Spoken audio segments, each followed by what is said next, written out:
7Đó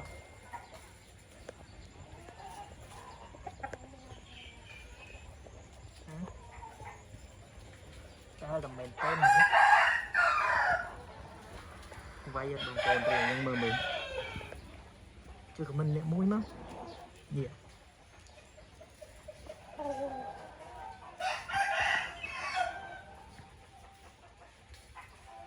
admin này comment là mình subscribe